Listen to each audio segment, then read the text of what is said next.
David R. here. Today I'm going to talk to you about this book, The Wrong Guys. Murder, False Confessions, and the Norfolk Four by Tom Wells and Richard A. Leo. This is a bizarre story. Now I had to not only rely on this book for a source, but I watched this video here. And then I read this article here. Those sources will help update you on the story in this book. Now, the Norfolk Four are four naval men who were convicted for the murder and rape of Michelle Bosco. And the issue was they were all convicted on false confessions. Now the real killer had confessed because he was thinking, what are these guys doing? Essentially taking the credit for my crime, this criminal. And he's like, hey, I did it. But in addition to those men, there were three others who were arrested, but they weren't convicted. They didn't make any false confessions.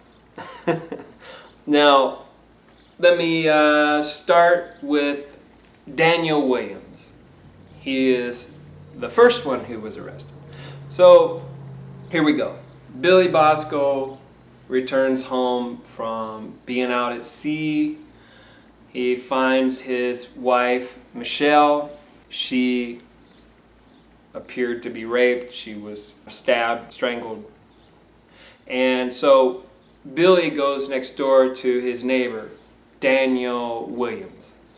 Daniel Williams was there with his wife. Okay. Daniel calls 911 and police come. A particular police woman named Maureen Evans was at the scene. She asked a woman named Tamika Taylor, who she thought might have done this. Tamika said, well, you might want to look at Daniel Williams. Daniel had a thing for Michelle. But she also mentioned, maybe you should look into this guy, Omar Ballard. But at that moment, Maureen Evans had her mind made up. She had just tunnel vision, okay? She knew that Daniel Williams was the guy. And this often happens with police.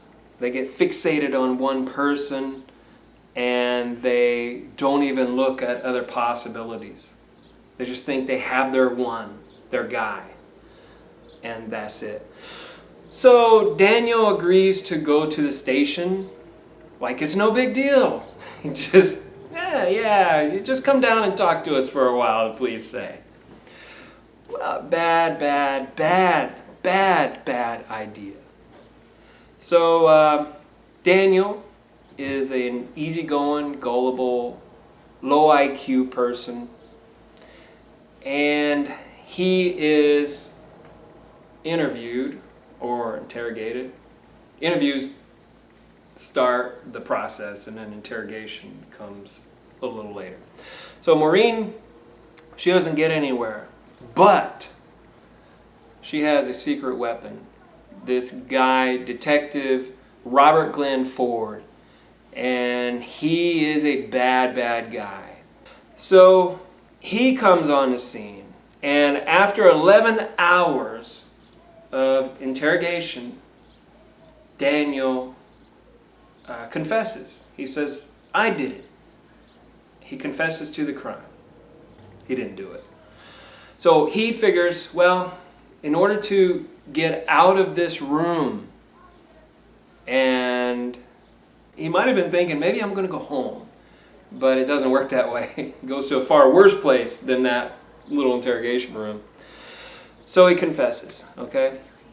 Now, the author states, and I will read this, held in isolation in a small interrogation room for hours, often at night, and deprived of sleep, while his interrogators take turns and breaks, a suspect may easily come to believe that the only way to escape the room and to avoid whatever punishment police are threatening is to give in and voice a confession.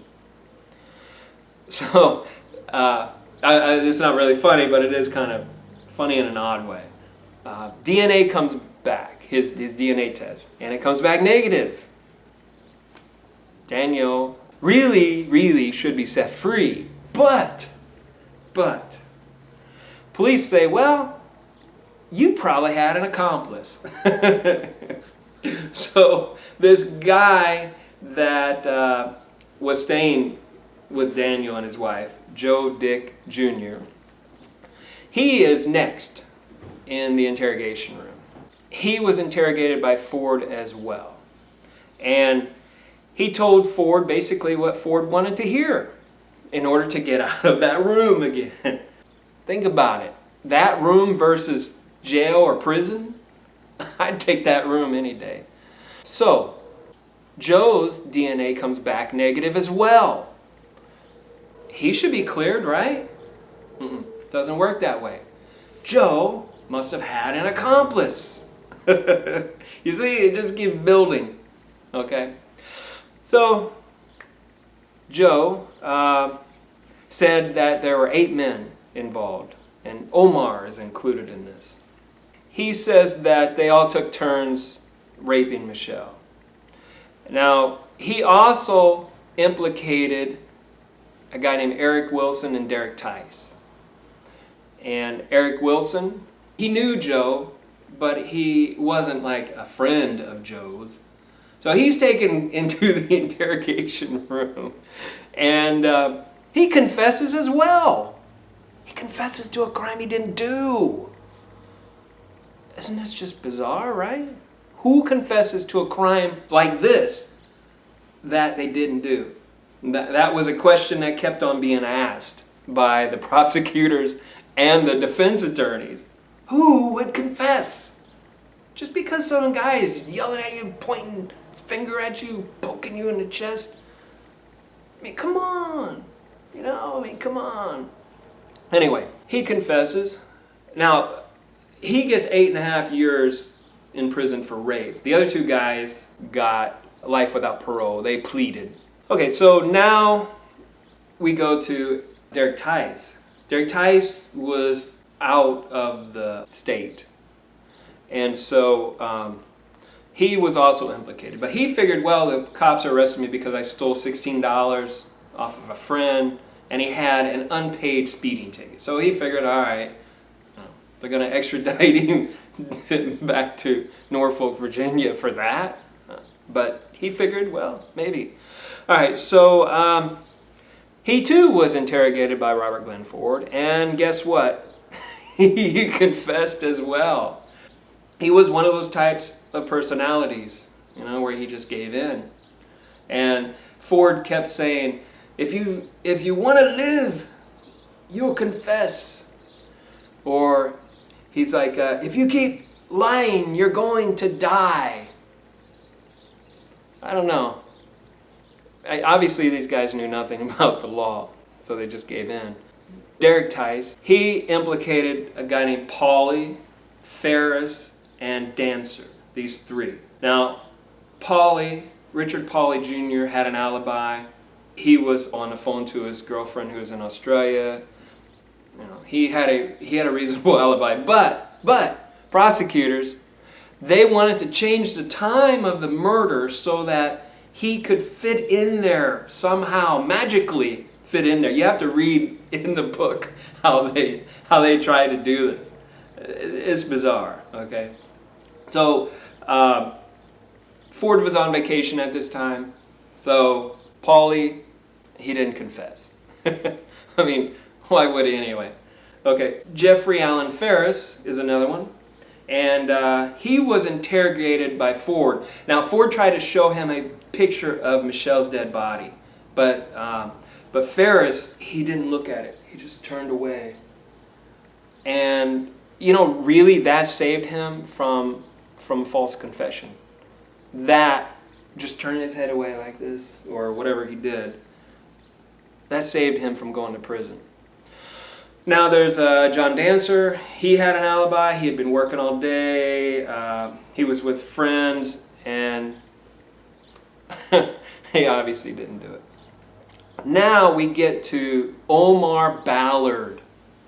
Omar was the real killer. No false confessions here. This guy really did it. And he knew things about the crime that the other guys didn't know. The other guys were just kind of making it up as they went along, believe it or not.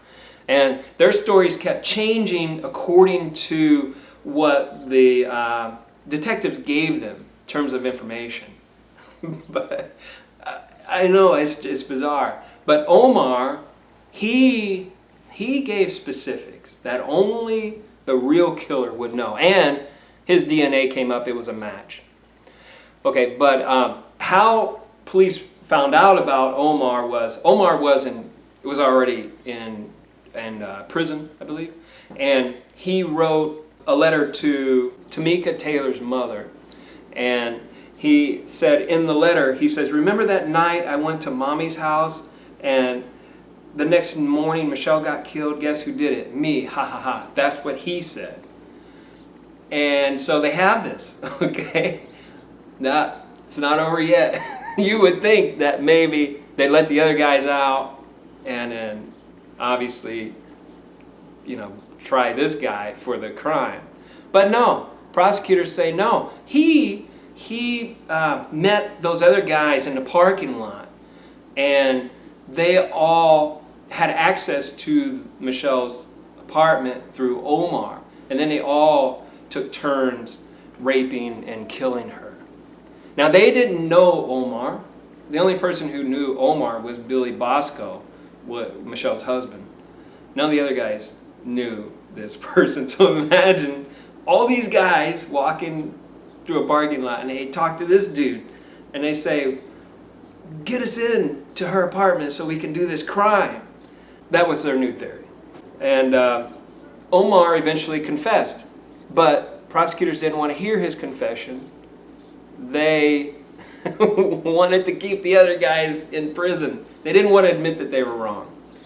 And eventually, things started to happen when 3 major law firms got involved in this, and they petitioned for clemency to Governor Mark Warner. And then Mark Warner passed it on to Tim Kaine. And Tim Kaine gave the 3 men conditional pardons because one of them was already out, and so Tim Kaine gave the 3 guys the conditional pardons. But eventually, Governor Terry McAuliffe gave them a full pardon, and the men were awarded several $1 million for what had happened here, this giant fiasco. And Detective Ford eventually was indicted for extorting money from defendants to give them favorable treatment. And in prisons, they don't treat cops that good. And so, in conclusion, Richard Leo and Tom Wells do a fantastic job of getting into the minds of those guys who gave the false confessions. Anyway, talk to you later. Bye.